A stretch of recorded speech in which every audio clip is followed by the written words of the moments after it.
समस्त को स्वागत। आशा करें आप समस्ते खुशी थे।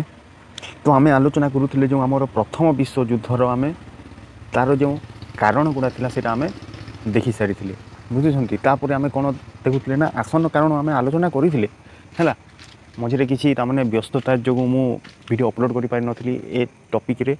तो पुणी थे आम ए टॉपिक को कंटिन्यू करवा एवं आम कंप्लीट जानवा को चेष्टा करवा। तो देखो ये जो आम रही आसन कारण आम जानी कौन जानी ना से आउ थे आम रिवाइज करना देन आग को बढ़ीज है। तो कौन कही ना आमको जो जिते सब आम कारण देखी है से सब कारण कौन है गोटे आम कहीपर गोटे एपरी गोटे स्पुलिंग मैंने सृष्टि होता जहाँ को केवल एक छोट कारण दरकार था जो कारण फल कौन हेब ना से युद्धटा पूरा स्टार्ट हो समस्ते कौन हो इनवल्व हो। तो से कारण कौन थी से कारण थी आपंकर फर्डिनांड एवं सोफियांकर जो आसासिनेसन है जो ऑस्ट्रिया को जो प्रिंसेस थी फर्डिनांड है एवं तांकर जो स्त्री सोफिया से कौन करते ना जो ऑस्ट्रिया जो आमर क्यों जगह अच्छी ऑस्ट्रिया अंडर है से ऑस्ट्रिया बाहर को जाई नहांती ऑस्ट्रिया एरिया भितर है बोस्निया राजधानी साराजावो सेटा क्योंकि ना ऑस्ट्रेलिया भितर थी ऑस्ट्रिया ऑस्ट्रिया ऑस्ट्रेलिया कही ऑस्ट्रिया भितर से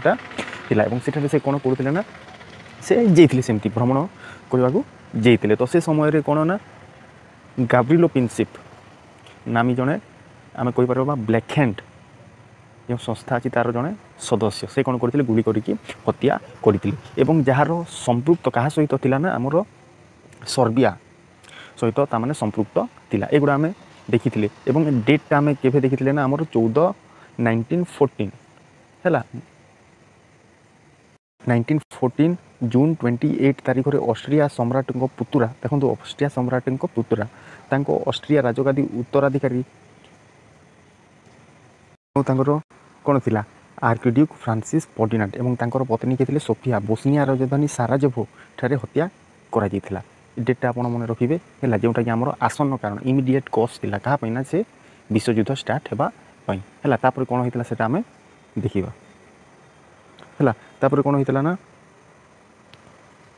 तापर कौन होता ना आमर जो जेभे से आसासिनेसनटा है तापर आमर 1914 मसीहा जुलाई 23 रे तामाने 10 दफा शर्त संबलित एक पत्र है जो 10टी शर्त तामाने थिबार गोटे कौन चरम पत्र किए पठाइला ऑस्ट्रिया सर्बिया पाखक पठाइला एवं से कौन कहला ना यह जेते शर्त अच्छी एटा मानिबा को से सर्बिया को कहला किंतु सर्बिया किछि शर्त मानिला है जेहेतु सर्बिया को किछि मुख्य है शक्ति माने ताकू सपोर्ट कले से कारण से किसी शर्त मानिबा को राजी है एवं किसी शर्त से मानिला ना किंतु ऑस्ट्रिया से राजी है ना से कहूला कि जेतोटी भी शर्त दि जाइए सेतोटी शर्त कौन करिवो ना मानिबा को बाध्य किंतु सेमती हेलानी है। तापर कौन है आम देखा। तो प्रथम आम जानिले कि कौन आमर 1914 जुलाई 23 रे ऑस्ट्रिया कौन करथिला गोटे 10 दफा संबलित आम कहीपर चरम पत्र केते दिन मध्य 48 घंटा मध्य ग्रहण करने को सर्बिया निकट को पठाइला जदिओ किसी बृहत शक्ति है बृहत शक्ति मध्यस्थतार सर्बिया शर्त गुड़िक ग्रहण करथिला से ऑस्ट्रिया संतुष्ट है ना जिते सब भी तामाने शर्त थिला से शर्त गुड़ा को सबू शर्त को से ग्रहण करिला नाही है बुझिपारुछंती। तापर कौन युद्ध संभावना को एड़ाइबा बृहत शक्ति मानक समस्त उद्यम विफल रहिला एवं से समय कौन है ना जेहेतु ऑस्ट्रिया तो रागिकी रही ता आगर भी तार कौन थी दुश्मनी रही क्या सहित सर्बिया सहित है जेहेतु सर्बिया से 10 दफा शर्त चरमपत्र मानिला नहीं है जहाँफल कि युद्धर परिस्थिति सृष्टि है एवं जेते भी बृहत शक्ति माने थिले से माने से युद्ध को अटकेबा को चेष्टा कले किंतु तांकर समस्त उद्यम कौन है विफल होगला कहीं ऑस्ट्रिया को किए सपोर्ट करथिला ना जर्मनी पछ आड़ू तामने सपोर्ट करूला है। तो देखा आउ कौन है तो देखो युद्धर आरंभ आम देखा आसन कारण देखिले आम आसन कारण रे आपन सेते मन रखिबे कौन मन रखिबे ना आमर जो ऑस्ट्रिया है बोस्निया साराजेभो ठारे कौन होता ना आमर कौन होता जो आमर आर्किड्यूक फ्रांसिस फर्डिनांड एवं तांकर स्त्री सोफिया को गुली करी हत्या करा जाइतिला जहाँ फल ऑस्ट्रिया रागिगला एवं चरमपत्र पठेकी 48 घंटा मध्य उत्तर मागिला शर्त मानिबा को से कहला किंतु କ'ଣ ହେଲା ନା ଆମର ଯେଉଁ ଆମର କି ଯେ ଆମର ସର୍ବିଆ ଅଛି ସେ ମାନିବାକୁ ନାରାଜ ହେଲା, ଯାହାଫଳରେ କି ଯୁଦ୍ଧର ପରିସ୍ଥିତି ସୃଷ୍ଟି ହେଇଗଲା ଏବଂ ଯେତେ ବି ଶକ୍ତି ଥିଲେ ସମସ୍ତ ଶକ୍ତି କହିପାରିବା ଆମେ ତାଙ୍କର ଉଦ୍ୟମ ଏଠାରେ ଫେଲ୍ ମାରିଲା ଏବଂ ଯୁଦ୍ଧର ଆରମ୍ଭ ହେଲା। ଏବଂ ସେ ଯୁଦ୍ଧରେ କ'ଣ କ'ଣ ହେଲା ଆମେ କିପରି ଆରମ୍ଭ ହେଲା ସେଇଟା ଆମେ ଦେଖିବା ହେଲେ ଯୁଦ୍ଧର ଆରମ୍ଭରେ। ଆଶା କରୁଛି ଆପଣ ଏସବୁ ଜିନିଷ ଗୁଡ଼ା କ୍ଲିଅର୍ ହେଇଯାଉଥିବେ। ତ କ'ଣ ହେଲା 1914 ଜୁଲାଇ 28 ତାରିଖରେ ଅଷ୍ଟ୍ରିଆ ସର୍ବିଆ ଉପରେ ଆକ୍ରମଣ କରି ସର୍ବିଆ ବିରୋଧରେ ଯୁଦ୍ଧ ଘୋଷଣା କଲା। ତ କେବେ ଯୁଦ୍ଧ ଘୋଷଣା କଲା ନା ଦେଖନ୍ତୁ ଜୁଲାଇ 23ରେ ସେ କ'ଣ କରିଥିଲା ଗୋଟିଏ ଚରମପତ୍ର ପଠାଇଥିଲା, କିନ୍ତୁ ଏଠାରେ ଦେଖନ୍ତୁ ଜୁଲାଇ 28ରେ ସେ କ'ଣ କଲା ସର୍ବିଆ ଉପରେ ଆକ୍ରମଣ କରି ସର୍ବିଆ ବିରୋଧରେ ଯୁଦ୍ଧ ଘୋଷଣା କରିଦେଲା। ତା'ମାନେ ଯୁଦ୍ଧଟା ଆମର ଅଫିସିଆଲି ଷ୍ଟାର୍ଟ ହେଇଗଲା ହେଲା, ଅଫିସିଆଲି ଷ୍ଟାର୍ଟ ହେଇଗଲା। ଏହାର 3 ଦିନ ପରେ ରୁଷିଆ ଅଷ୍ଟ୍ରିଆ ବିରୋଧରେ ଯୁଦ୍ଧ ଘୋଷଣା କରିବା ସଙ୍ଗେ ସଙ୍ଗେ ଅଗଷ୍ଟ 1 ତାରିଖରେ ଜର୍ମାନୀ ରୁଷିଆ ବିରୋଧରେ ଯୁଦ୍ଧ ଘୋଷଣା କଲା। ତ ଦେଖନ୍ତୁ ଯେହେତୁ ରୁଷିଆ କାହାକୁ ସପୋର୍ଟ କରୁଥିଲା, ସର୍ବିଆକୁ ସପୋର୍ଟ କରୁଥିଲା ଏବଂ ରୁଷିଆ ଯେହେତୁ ସର୍ବିଆକୁ ସପୋର୍ଟ କରୁଥିଲା, ସର୍ବିଆ ଉପରେ ଅଷ୍ଟ୍ରିଆ ଆକ୍ରମଣ କଲା, ଯାହାଫଳରେ ରୁଷିଆ ମଧ୍ୟ ଅଷ୍ଟ୍ରିଆ ଉପରେ ଯୁଦ୍ଧ ଘୋଷଣା କରିଥିଲା। ତାପରେ ଜର୍ମାନୀ କ'ଣ ଚୁପ୍ ବସିବ? ଜର୍ମାନୀ ଅଷ୍ଟ୍ରିଆକୁ ସପୋର୍ଟ କରୁଥିଲା, ତ ଅଷ୍ଟ୍ରିଆକୁ ଯେହେତୁ ସପୋର୍ଟ କରୁଥିଲା ଜର୍ମାନୀ ମଧ୍ୟ ରୁଷିଆ ବିରୋଧରେ ତା'ର ଯୁଦ୍ଧ ଘୋଷଣା କରିଦେଲା। ବୁଝିପାରିଲେ? ପ୍ରଥମେ କ'ଣ ହେଲା ରୁଷିଆ ଅଷ୍ଟ୍ରିଆ ବିରୋଧରେ ଯୁଦ୍ଧ ଘୋଷଣା କଲା। ଯେହେତୁ ଅଷ୍ଟ୍ରିଆକୁ ଜର୍ମାନୀ ସପୋର୍ଟ କରୁଥିଲା ତ ଜର୍ମାନୀ ମଧ୍ୟ ରୁଷିଆ ବିରୋଧରେ ଯୁଦ୍ଧ ଘୋଷଣା କଲା। କେବେ ଅଗଷ୍ଟ 1 ତାରିଖରେ ଜର୍ମାନୀ ରୁଷିଆ ବିରୋଧରେ ଯୁଦ୍ଧ ଘୋଷଣା କଲା। ତାପରେ ଆଉ ମଧ୍ୟ ସେମିତି କିଛି ଶକ୍ତି ତା'ମାନେ ଯୁଦ୍ଧରେ ଯୋଗ ନେଲେ, ଯେମିତି ଫ୍ରାନ୍ସ ରୁଷିଆର ମିତ୍ର ରାଷ୍ଟ୍ର ହେଇଥିବାରୁ ସେ ମଧ୍ୟ ଅଷ୍ଟ୍ରିଆ ଓ ଜର୍ମାନୀ ବିରୋଧରେ ଯୁଦ୍ଧ ଘୋଷଣା କଲା। ତ ଦେଖନ୍ତୁ ଆମେ ଜାଣିଛେ କି ରୁଷିଆ ଓ ଫ୍ରାନ୍ସ ମଧ୍ୟରେ ତା'ମାନେ କ'ଣ ବନ୍ଧୁତା ବଢ଼ିଥିଲା। ଯେହେତୁ ଫ୍ରାନ୍ସ ରୁଷିଆର ମିତ୍ର ସେ ମଧ୍ୟ କ'ଣ କଲା ଅଷ୍ଟ୍ରିଆ ଏବଂ ଜର୍ମାନୀ ଉପରେ ଯୁଦ୍ଧ ଘୋଷଣା କଲା। ତା'ମାନେ ସର୍ବିଆକୁ ସପୋର୍ଟ କରୁଥିଲେ କିଏ? ରୁଷିଆ ଏବଂ ଫ୍ରାନ୍ସ। ସେମାନେ ମଧ୍ୟ କ'ଣ ଜର୍ମାନୀ ଏବଂ ଅଷ୍ଟ୍ରିଆ ଉପରେ ଯୁଦ୍ଧ ଘୋଷଣା କରିଦେଲେ ହେଲା। ଅଗଷ୍ଟ 3 ତାରିଖରେ ଜର୍ମାନୀ ଫ୍ରାନ୍ସ ବିରୋଧରେ ଯୁଦ୍ଧ ଘୋଷଣା କଲା। ତାପରେ ଯେହେତୁ ଫ୍ରାନ୍ସ ମଧ୍ୟ ଯୁଦ୍ଧରେ ଇନଭଲ୍ଭ ହେଇଗଲା କାହା ଆଡ଼ୁ ନା ଆମର ସର୍ବିଆ ତରଫରୁ, ତ ଜର୍ମାନୀ ମଧ୍ୟ ଅଗଷ୍ଟ 3 ତାରିଖରେ କାହା ବିରୋଧରେ ଯୁଦ୍ଧ ଘୋଷଣା କଲା? ଫ୍ରାନ୍ସ ବିରୋଧରେ ଯୁଦ୍ଧ ଘୋଷଣା କଲା ହେଲା। ଏପରି ଭାବରେ ସେମାନେ ଜଣ ଜଣ କରିକି ଯୁଦ୍ଧରେ ଇନଭଲ୍ଭ ହେଇଗଲେ। ବେଲଜିୟମ ଦେଶ ଅତିକ୍ରମ କରି ଫ୍ରାନ୍ସ ଆଡ଼କୁ ଅଗ୍ରସର ହେବା ପାଇଁ ଜର୍ମାନୀ ସୈନ୍ୟବାହିନୀ ଉଦ୍ୟମ କରିବାରୁ ବେଲଜିୟମ ନିରପେକ୍ଷତା ବଜାୟ ରଖିବାର ଅଙ୍ଗୀକାରବଦ୍ଧତା ଉଲ୍ଲଙ୍ଘନ ଦୋଷରେ ଆରୋପ କରି ଅଗଷ୍ଟ କେତେ ତାରିଖରେ? ଅଗଷ୍ଟ ଆମର 4 ତାରିଖରେ ଅଗଷ୍ଟ 4 ତାରିଖରେ ମଧ୍ୟରାତ୍ରରେ ଇଂଲଣ୍ଡ ଜର୍ମାନୀ ବିରୋଧରେ ଯୁଦ୍ଧ ଘୋଷଣା କିଏ? ଇଂଲଣ୍ଡ ଜର୍ମାନୀ ବିରୋଧରେ। ତ ଦେଖନ୍ତୁ ଯେଉଁ ବେଲଜିୟମ ଥିଲା ସେ ବେଲଜିୟମ ତ ନିରପେକ୍ଷ ଥିଲା ଏବଂ ତା ରାସ୍ତା ଦେଇକି ଯେଉଁ ଜର୍ମାନୀ ତାଙ୍କର ସୈନ୍ୟବାହିନୀକୁ କେଉଁ ଆଡ଼କୁ ପଠାଉଥିଲା? ବେଲଜିୟମ ଆଡ଼କୁ ପଠାଉଥିଲା ଏବଂ ବେଲଜିୟମ ନିରପେକ୍ଷ ଥିଲା। ବୁଝୁଛନ୍ତି? ଯେହେତୁ ବେଲଜିୟମ ନିରପେକ୍ଷ ଥିଲା ତାର ଯୁଦ୍ଧରେ କୌଣସି ବି ଇନଭଲଭମେଣ୍ଟ ନଥିଲା ଏବଂ ଜର୍ମାନୀ ଏପରି ଦେଶ ଆଡ଼କୁ ଯାଉଛି ଯେଉଁ ଦେଶର କି ଯୁଦ୍ଧ ସମ୍ପର୍କରେ ତାର କିଛି ସେଠାରେ ସମ୍ପର୍କ ନାହିଁ ହେଲା। ତ ଏ ଦୋଷ କେଉଁ ଦୋଷ ନା ଏ ଯେଉଁ ସୈନ୍ୟ ପଠାଇବାର ବେଲଜିୟମ ଆଡ଼କୁ ଯେଉଁ ସୈନ୍ୟ ପଠାଇବାର କିଏ ପଠାଉଥିଲା? ଜର୍ମାନୀ ପଠାଉଥିଲା ହେଲା। ଜର୍ମାନୀ ସୈନ୍ୟ ପଠାଉଥିଲା। ତ ସେଇ ଦୋଷ କହିପାରିବା ଯେଉଁ ନିରପେକ୍ଷତାର ଉଲ୍ଲଙ୍ଘନ କରାଯାଉଥିଲା ନା, ଯେହେତୁ ବେଲଜିୟମ ନିରପେକ୍ଷ ଥିଲା ଏବଂ ସେହି ନିରପେକ୍ଷତାକୁ ଭଙ୍ଗ କିଏ କରାଉଥିଲା? ଜର୍ମାନୀ କରିବାକୁ ଚେଷ୍ଟା କରୁଥିଲା, ସୈନ୍ୟ ପଶାଇବାକୁ ଚେଷ୍ଟା କରୁଥିଲା, ସିଆଡ଼ୁ ଯିବାକୁ ସେ ଚେଷ୍ଟା ଚଳାଇଥିଲା। ତ ସେଇ ଜିନିଷକୁ କିଏ ଦେଖିଲା? ଇଂଲଣ୍ଡ ଦେଖିଲା ଏବଂ ଇଂଲଣ୍ଡ କାହା ବିରୋଧରେ ଯୁଦ୍ଧ ଘୋଷଣା କଲା ନା ଜର୍ମାନୀ ବିରୋଧରେ ଯୁଦ୍ଧ ଘୋଷଣା କଲା। ତାହାକୁ କ'ଣ କଲା? ଯୁଦ୍ଧ ଘୋଷଣା କରିକି କ'ଣ କଲା? ଏ ଦୋଷରେ ଲଦି ଦେଲା। କେଉଁ ଦୋଷ ନା ବେଲଜିୟମର ନିରପେକ୍ଷତା ଉଲ୍ଲଙ୍ଘନ କରିବା ଦୋଷ ତା ଉପରେ ଲଗେଇଦେଲା। ଆଶା କରୁଛି ଏଇଟା ଆପଣ ବୁଝିପାରିଲେ ଏବଂ ଆମେ ନେକ୍ସଟ ଦେଖିନେବା। ତ ଦେଖନ୍ତୁ ଇଂଲଣ୍ଡ ଜର୍ମାନୀ ବିରୋଧରେ ଯୁଦ୍ଧ ଘୋଷଣା କଲା। କାହିଁକି ଘୋଷଣା କଲା ଏଇଟା ମୁଁ ଆପଣଙ୍କୁ ବୁଝେଇଛି। କେତେ ତାରିଖ? ଅଗଷ୍ଟ 4 ତାରିଖରେ। ଏ ଡେଟ୍ସ ଗୁଡ଼ା ଆପଣ ନୋଟ୍ କରିକି ରଖିବେ। ବୁଝିପାରୁଛନ୍ତି? ଏଗୁଡ଼ା ଟିକେ କନଫ୍ୟୁଜିଂ ଅଛି, ଆପଣ ଏହା ନିହାତି ଭାବରେ ଟିକେ ରିଭାଇଜ୍ କରୁଥିବେ। ବୁଝିହେଲା? ଏହିପରି ଭାବରେ ଅଷ୍ଟ୍ରିଆ ଆଉ ସର୍ବିଆ ମଧ୍ୟରେ ଆରମ୍ଭ। ତ ଦେଖନ୍ତୁ ଆମର ଯୁଦ୍ଧଟା ଆକ୍ଚୁଆଲିରେ କାହା ବିରୋଧରେ ହେଇଥିଲା ଆପଣ କହିପାରିବେ? ଅଷ୍ଟ୍ରିଆ ଏବଂ ସର୍ବିଆ ମଧ୍ୟରେ ତିକ୍ତତା ବଢ଼ିଥିଲା।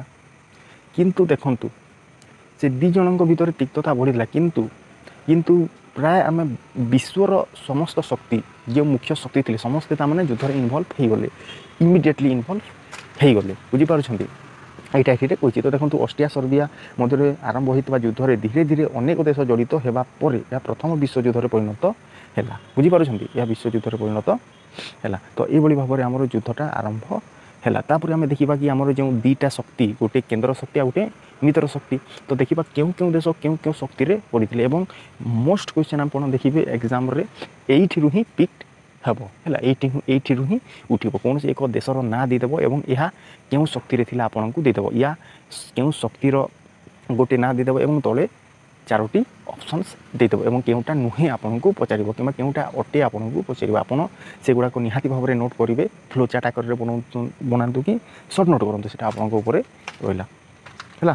ତ ଆମେ ଦେଖିବା ଆମର ଯୁଦ୍ଧର ପରସ୍ପର ବିରୋଧୀ ପକ୍ଷ ହେଲା, ଯୁଦ୍ଧର ପରସ୍ପର ବିରୋଧୀ ପକ୍ଷ ଆମେ ଦେଖିବା। ତ ଦେଖନ୍ତୁ ଏଠାରେ ପ୍ରଥମ ବିଶ୍ୱଯୁଦ୍ଧରେ ଗୋଟିଏ ପକ୍ଷ ରହିଲେ କିଏ, ଯେଉଁଥିରେ ଜର୍ମାନୀ, ଅଷ୍ଟ୍ରିଆ, ତୁର୍କୀ, ବୁଲଗେରିଆ ହେଲା। କିଏ ଥିଲେ? ଜର୍ମାନୀ। ଯଦି ଆପଣ ପାରିବେ ନିହାତି ଭାବରେ ଏଇଟା ଟିକେ ନୋଟ୍ କରିଦିଅନ୍ତୁ ହେଲା, ଏଇଟା ବହୁତ ଇମ୍ପୋର୍ଟାଣ୍ଟ। ଆପଣଙ୍କୁ ପ୍ରିଭିୟସ୍ ଇୟର୍ କ୍ୱେଶ୍ଚନ୍ ମୁଁ ଆପଣଙ୍କୁ ଦେଖାଇଦେବି କିପରି କ୍ୱେଶ୍ଚନ୍ ଏଇଠୁ ଉଠୁଛି। ତ ଦେଖନ୍ତୁ ଜର୍ମାନୀ, ଅଷ୍ଟ୍ରିଆ, ତୁର୍କୀ, ବୁଲଗେରିଆ ଏହା କିଏ ଥିଲେ? କେନ୍ଦ୍ର ଶକ୍ତି ଥିଲେ ହେଲା, ମନେ ରଖିବେ କେନ୍ଦ୍ର ଶକ୍ତି ଥିଲେ। ଅନ୍ୟ ପକ୍ଷରେ France, Serbia, Russia, England, Belgium, Portugal, Greece, Romania, Japan, ଚୀନ ଏସବୁକୁ ମିତ୍ର ଶକ୍ତି ବୋଲି କୁହାଗଲା ହେଲା।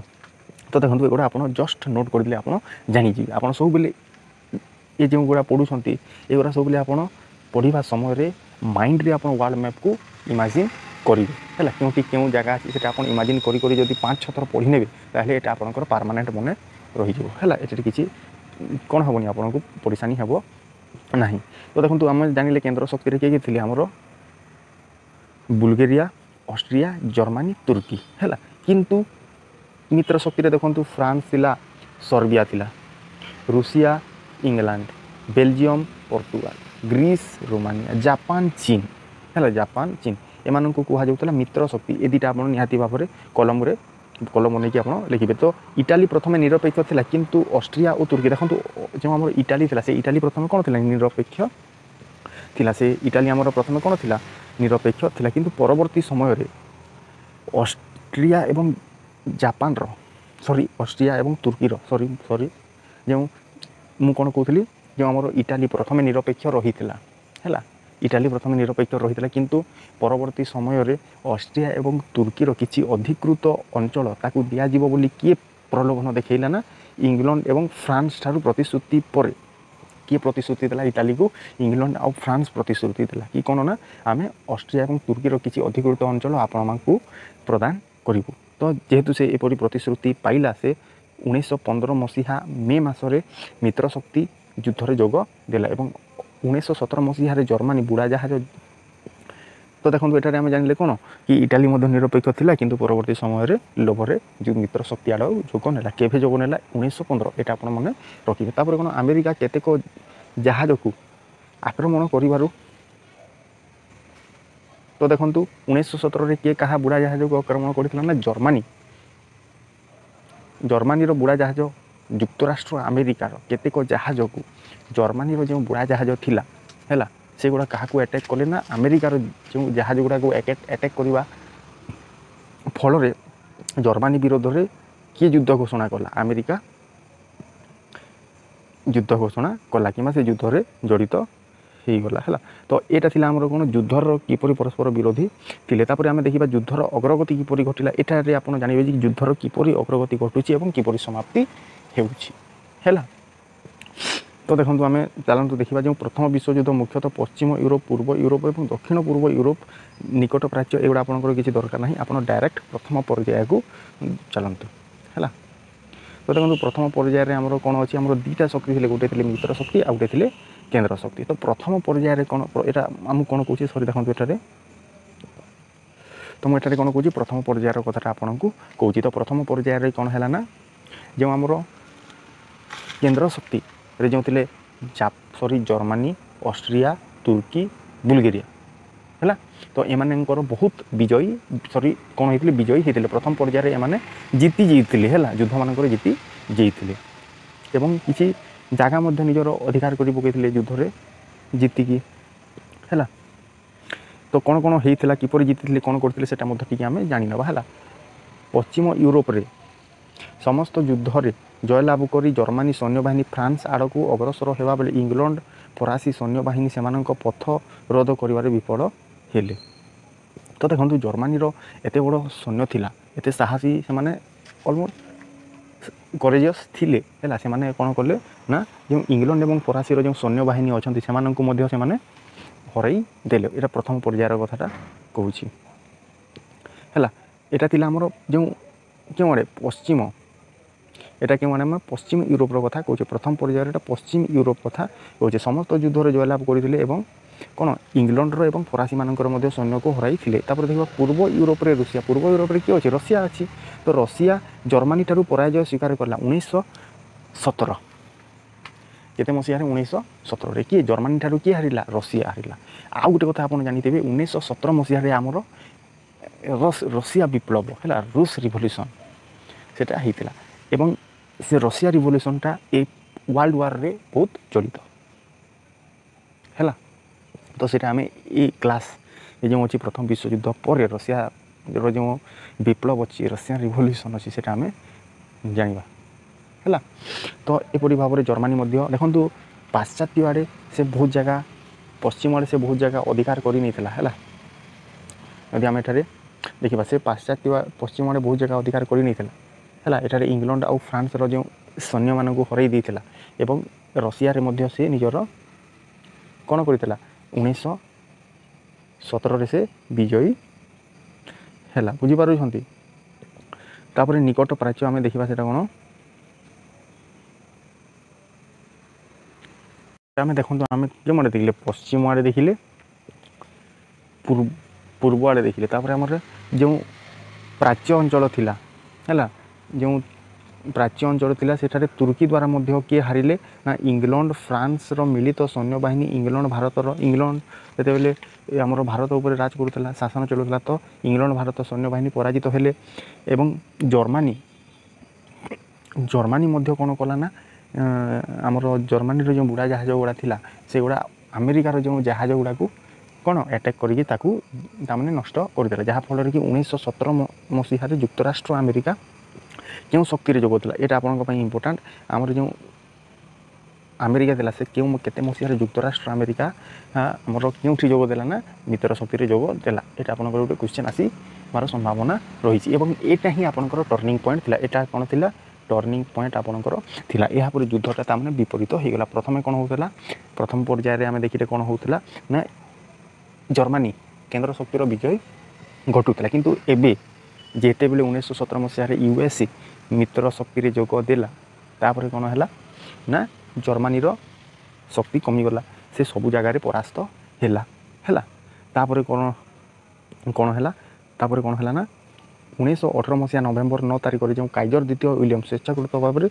तापर जो आमर काइजर द्वितीय विलियम थे से 1918 मसीहा नवेम्बर 9 तारिख में स्वेच्छाकृत भाव में से हॉलैंड को पलैले से राजगादी त्याग कले और क्योंठी को पलैले हॉलैंड को से पलायन कले और से ही वर्ष नवेम्बर 11 1900 केते आमर 17 आमर अमेरिका जोगदेला और 1918 मसीहा नवेम्बर 9 तारिख में काइजर पलैले और से ही नवेम्बर 11 तारिख में कौन है ना जर्मनी युद्ध विरति संधि में स्वाक्षर करने को पड़ा एसत जर्मनी सरकार युद्ध समाप्ति घोषणा कले तो देखो आमर 1918 मसीहा नवेम्बर 11 तारिख में युद्धटा परिसमाप्ति घटिला यहाँ आम देखिले जदि जो मानक कन्फ्यूजन हो निहाती भाव में वीडियो को रिपीट करके देखूँ कहीं यहाँ किसी बुझाइबार जिनिस ना यहाँ फैक्ट गुड़ा यहाँ आप जस्ट टी शुणे और मन रखिए है यहाँ ताने एपरी किसी कनसेप्ट एटारे ना कि बुझा पड़ो जस्ट आप कनसेंट्रेट करके देखूँ देन आप इजिली बुझीजे है तो देखो ये आम सरला किपर प्रसार एवं समाप्ति घटिला और नेक्स्ट आम जोटा मोस्ट इम्पोर्टाट पार्ट रोचे से हूँ तार फलाफल कन्सिक्वेन्सेस है से आम देखी ना देखो आम जो फलाफल गुड़ा आम इजी अच्छी आम एठारे बेसी टाइम वेस्ट करवानी है ये जो आपंकर अच्छी एगुड़ा किसी आपंकर इम्पोर्टाट नहीं केते जन मरी थे केते जन जन्म नहीं केते जन बाहर एगुड़ा सब किसी आपंकर दरकार नहीं डायरेक्ट आपड़ ये पड़े राजनैतिक परिणाम कौन होता है आप देखूँ आम देखा प्रथम राजनैतिक परिणाम राजनैतिक शासन लोप है राजनैतिक परिमाण में करे कौन अच्छी आपंकर राजतंत्र शासन लोप जमी प्रथम विश्वयुद्ध पर अनेक देश गुड़िक स्वेच्छाचारी और राजतंत्र शासन लोप घटिला जमती आपड़ जानी कि आमर जो कौन थे जर्मनी हाइन्स जोर्नेन ହେଲା କିଏ ହାଏନ୍ ଜୋଲେନ୍ ଗୋଟେ ରାଜବଂଶଟେ ସେଥିରେ ସେମାନେ ସ୍ୱେଚ୍ଛାଚାରୀ ଶାସନ କରୁଥିଲେ। ଅଷ୍ଟ୍ରିଆରେ ହାବସବର୍ଗ, ରୁଷିଆରେ ରୋମାନୋଭ ବଂଶ ହେଲା ରୁଷିଆରେ ରୋମାନୋଭ ବଂଶ ଯେଉଁଠି ତାମାନେ ଯେଉଁ ରୋମାନୋଭ ବଂଶ ବିଷୟରେ ଆମେ ପଢ଼ିବା ଯେତେବେଳେ ରଷିଆ ରିଭଲ୍ୟୁସନ୍ ପଢ଼ିବା ସେତେବେଳେ ଆମେ ତାଙ୍କ ବିଷୟରେ ପଢ଼ିବା ଯେମିତି ଇଡିକ୍ଟ ଅଫ୍ ଇମାନ୍ସିପେସନ୍ କିଏ ଆଣିଥିଲେ, ଜାର୍ ଦ ଲିବରେଟର କାହାକୁ କୁହାଯାଏ ସେଇଟା ଆମେ ଜାଣିବା ପଢ଼ିବା ହେଲା। ତ ଏମିତି କିଛି ତାମାନେ ସ୍ୱେଚ୍ଛାଚାରୀ ଶାସନ ସେଠାରେ ଚାଲୁଥିଲା ଏବଂ ସେ ଶାସନ ଗୁଡ଼ାକୁ କ'ଣ ହେଲା ବିଶ୍ୱଯୁଦ୍ଧ ପରବର୍ତ୍ତୀ ସମୟରେ ଏହାର ଲୋପ ଘଟିଲା। ଏଇଟା ଆପଣ ମନେ ରଖିବେ, ଏଇଟା ଆପଣ ମନେ ରଖିଦିଅନ୍ତୁ କେଉଁଠାରେ କେଉଁ କେଉଁ ଶାସନ ଚାଲୁଥିଲା ଏବଂ କେଉଁଟା ତାଙ୍କର ଲୋପ ହେଲା। ତାପରେ ଦେଖନ୍ତୁ ତାପରେ ଯେଉଁ ଆମର ତୁର୍କୀରେ ଆମର କିଏ ଥିଲେ ଖଲିଫା, ତ ତାହା ମଧ୍ୟ ଆମେ ଦେଖିବା ଯେଉଁ ଉସ୍ମାନୀ ଯେଉଁ ରାଜବଂଶ ଥିଲେ ସେଟା ମଧ୍ୟ ଆଲୋଚନା କରିବା। ତ ଦେଖନ୍ତୁ 1922 ନଭେମ୍ବର ମାସରେ ତୁର୍କୀର ସୁଲତାନ ଆତ୍ମସମର୍ପଣ, ତ ତୁର୍କୀ କେଉଁ ଆଡ଼ୁ ଲଢ଼ୁଥିଲା କେନ୍ଦ୍ର ଶକ୍ତି ଆଡ଼ୁ ହେଲା। ତ ଜର୍ମାନୀର ଯେହେତୁ ହାର ହେଲା ତ ତୁର୍କୀର ମଧ୍ୟ ହାର ହେଲା। ତ 1922 ନଭେମ୍ବର ମାସରେ ତୁର୍କୀର ସୁଲତାନ ଆତ୍ମସମର୍ପଣ କରି ରାଜଗଦି ତ୍ୟାଗ କରିବା ଦ୍ୱାରା ତୁର୍କୀର ଉସ୍ମାନୀ ରାଜବଂଶର ସମାପ୍ତି ଘଟିଲା ହେଲା। ତୁର୍କୀର ଯେଉଁ ଉସ୍ମାନୀ ରାଜବଂଶ ଆପଣଙ୍କୁ କ୍ୱେଶ୍ଚନ୍ ପଚାରିଦେବ କି ତୁର୍କୀର କେଉଁ ବଂଶର ସମାପ୍ତି ଘଟିଲା କେବେ ଆଫ୍ଟର ୱାର୍ଲଡ ୱାର୍ 1, ତ ଆପଣ କହିବେ ଉସ୍ମାନୀ ବଂଶ। ଏବଂ 1922ରେ ସେ ବଂଶର ସମାପ୍ତି ଘଟିଲା। 1923 ଅକ୍ଟୋବର ମାସରେ ଖଲିଫା ପଦର ଉଚ୍ଛେଦ ଘଟିଲା ଏବଂ ସେଇ ଖଲିଫା ପଦର ଉଚ୍ଛେଦକୁ ନେଇକି ହେଲା ସେଇ ଖଲିଫା ପଦର ଉଚ୍ଛେଦ କିମ୍ବା ସେଇ ଖଲିଫା ପଦର ବିଲୋପକୁ ନେଇକି ଆମର ଖିଲାଫତ ମୁଭମେଣ୍ଟ ମଧ୍ୟ ଆମ ଭାରତରେ ହେଇଥିଲା ହେଲା। ସେଇଟା ମଧ୍ୟ ଆମେ ଯେତେବେଳେ ମଡ଼ର୍ଣ୍ଣ ଇଣ୍ଡିଆ ପଢ଼ିବା ସେତେବେଳେ ଜାଣିବା। ତ ଦେଖନ୍ତୁ ଏମିତି ହେଲା 1923 ମସିହାରେ ଖଲିଫା ପଦର ବିଲୋପ କରାଗଲା। ଏହା ବ୍ୟତୀତ ଆମର କିଛି ସ୍ଥାନରେ କିଛି ଆମର କଣ୍ଟ୍ରିରେ ଆମେ କହିପାରିବା ଛୋଟ ଛୋଟ କଣ୍ଟ୍ରିରେ ଏକଛତ୍ରବାଦୀ ଶାସନ ଚାଲୁଥିଲା ଏବଂ ସେଇଟା ମଧ୍ୟ ଉଚ୍ଛେଦ ହେଲା। ଯେମିତି ପୋଲାଣ୍ଡ, ବୁଲଗେରିଆ, ଚେକୋସ୍ଲୋଭାକିଆ, ଫିନଲାଣ୍ଡ ଏକଛତ୍ରବାଦୀ ଶାସନର ଅନ୍ତ ଘଟିଲା। ତାପରେ ଇଂଲଣ୍ଡ, ସ୍ପେନ୍, ଗ୍ରୀସ୍, ରୋମାନିଆ ପାରମ୍ପରିକ ରାଜତନ୍ତ୍ର ମୂଳୋତ୍ପାଟନ ହୋଇପାରି ନଥିଲେ ସୁଦ୍ଧା ଏହି ଦେଶଗୁଡ଼ିକର ଶାସନ ବ୍ୟବସ୍ଥା ଓ ଢାଞ୍ଚାରେ ପ୍ରଭୁତ ଗଣତାନ୍ତ୍ରିକ ନିୟମର ଅନୁସୃତ ହୋଇଥିଲା। ତ ଦେଖନ୍ତୁ ଆମର ଏକଛତ୍ରବାଦୀ ଶାସନ ପ୍ରାୟ ହଟିଗଲା, ରାଜବଂଶମାନେ ପ୍ରାୟ ବିଲୋପ ଘଟିଲେ, କିନ୍ତୁ ଆମେ କହିପାରିବା ଇଂଲଣ୍ଡ, ସ୍ପେନ୍, ଗ୍ରୀସ୍, ରୋମାନିଆରେ ପାରମ୍ପରିକ ରାଜତନ୍ତ୍ର ରହିଲା ହେଲା। ରାଜତନ୍ତ୍ରର ମୂଳୋତ୍ପାଟନ ହୋଇପାରିଲା ନାହିଁ ହେଲା। ରାଜତନ୍ତ୍ରର ମୂଳୋତ୍ପାଟନ ହୋଇପାରିଲା ନାହିଁ, ବୁଝିପାରୁଛନ୍ତି। ରାଜତନ୍ତ୍ରର କ'ଣ ହେଲା ଉଠିଲା ନାହିଁ, କିନ୍ତୁ ସେମାନେ କ'ଣ କଲେ ନା କିଛି ଗଣତାନ୍ତ୍ରିକ ତତ୍ତ୍ୱ, ଗଣତାନ୍ତ୍ରିକ ଭ୍ୟାଲ୍ୟୁଜ୍, ଗଣତାନ୍ତ୍ରିକ ଆମେ ଡେମୋକ୍ରେଟିକ୍ ତାମାନେ ରୁଲ୍ସ ସେମାନେ ଆଡ଼ପ୍ଟ କଲେ, ଡେମୋକ୍ରେଟିକ୍ ମାଇଣ୍ଡସେଟ୍ ସେମାନେ ଆଡ଼ପ୍ଟ କଲେ ଏବଂ ତାଙ୍କର ଶାସନ ବ୍ୟବସ୍ଥାକୁ ଡେମୋକ୍ରେଟିକ୍ ୱେରେ ଡେମୋକ୍ରେଟିକ୍ ମାଇଣ୍ଡସେଟ୍ରେ ସେମାନେ ଚଲେଇଲେ ହେଲା। ଏଇଟା ଥିଲା। ଏବେ ବି ଆପଣ ଦେଖୁଥିବେ ଇଂଲଣ୍ଡରେ ଆମର କୁଇନ୍ ଅଛନ୍ତି ଏବଂ ଡେମୋକ୍ରେଟିକ୍ ୱେରେ ତାଙ୍କର ଶାସନ ବ୍ୟବସ୍ଥାଟା ଚାଲୁଅଛି ହେଲା। ପ୍ରଥମ ବିଶ୍ୱଯୁଦ୍ଧ ଠିକ୍ ପରେ ଏହି ଦେଶଗୁଡ଼ିକରେ ସରକାର ଗଠନରେ ଗଣତାନ୍ତ୍ରିକ ପ୍ରକ୍ରିୟାର ଆରମ୍ଭ ହେଲା। ଗଣତାନ୍ତ୍ରିକ ପ୍ରକ୍ରିୟାର ମଧ୍ୟ ଆରମ୍ଭ ହେଇଗଲା ହେଲା। ତ ଏଇଟା ଆମର କ'ଣ ଥିଲା, କେଉଁ କାରଣ ଥିଲା, ଆମର ରାଜତନ୍ତ୍ର ଶାସନର ଲୋପ ଥିଲା।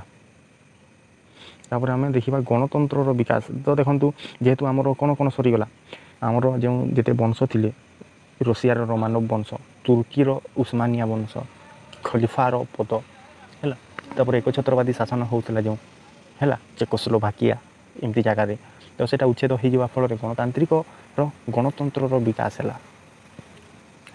ଗଣତନ୍ତ୍ରର ବିକାଶ ହେଲା। ଏଠିରେ ଆପଣଙ୍କର ଏତେ କିଛି ବୁଝିବାର ନାହିଁ, ତ ଚାଲନ୍ତୁ ଏଠାରେ ଆମେ କିଛି ତଥାପି ଆମେ ପଢ଼ି ନେବା, ଯେହେତୁ ଏଇଟା ଆମ କନସେପ୍ଟଟା କ୍ଲିଅର୍ ହେବା ପାଇଁ ଜରୁରୀ ହେଲା। ଆମେ ଥରେ ପଢ଼ିବା ଏବଂ ଆମର ଯେମିତି କନସେପ୍ଟ କ୍ଲିଅର୍ ହୋଇଯାଉ ସେ ଅନୁସାରେ ଯଦି ଆମେ ଏଟାକୁ ଦେଖିନେବା, ତ ଚାଲନ୍ତୁ ଥରେ ରିଡ଼ିଂ କରିନେବା। କେନ୍ଦ୍ର ଶକ୍ତି ବିରୋଧରେ ମିତ୍ର ଶକ୍ତିର ଯୁଦ୍ଧ, ଏଇଟା ଛାଡ଼ନ୍ତୁ, ଏଇଟା କିଛି ଦରକାର ନାହିଁ। ଏଇଠି ଆପଣ ଦେଖନ୍ତୁ ଯେହେତୁ ଆମର କିଏ ପରାଜୟ ବରଣ କରିଥିଲା, କେନ୍ଦ୍ର ଶକ୍ତିରେ କିଏ ଥିଲେ, ଜର୍ମାନୀ, ତୁର୍କୀ, ବୁଲଗେରିଆ, ଅଷ୍ଟ୍ରିଆ। ତ ଦେଖନ୍ତୁ ଜର୍ମାନୀ ଏକତ୍ରୀକରଣ ପରେ ପ୍ରଥମ ସାଧାରଣତନ୍ତ୍ରୀୟ ସରକାର ଥିଲା। ତ ଦେଖନ୍ତୁ ଏଠାରେ କ'ଣ ହେଉଥିଲା ନା, ଆମେ ଆଗରୁ ଆଉ ଟିକେ ଦେଖିବା। ଦେଖନ୍ତୁ ପରାଜୟ ପରେ ଜର୍ମାନୀର ଅଧିବାସୀମାନେ ଗଣତାନ୍ତ୍ରିକ ଅବବୋଧରେ ଏତେ ଉତ୍ସାହିତ ହୋଇଯାଇଥିଲେ ଯେ ସେମାନେ ତାଙ୍କର ଦେଶରେ ରାଜତନ୍ତ୍ର ସମାପ୍ତି। ତ ଦେଖନ୍ତୁ ଆମର ଯେଉଁ ୱିଲିୟମ୍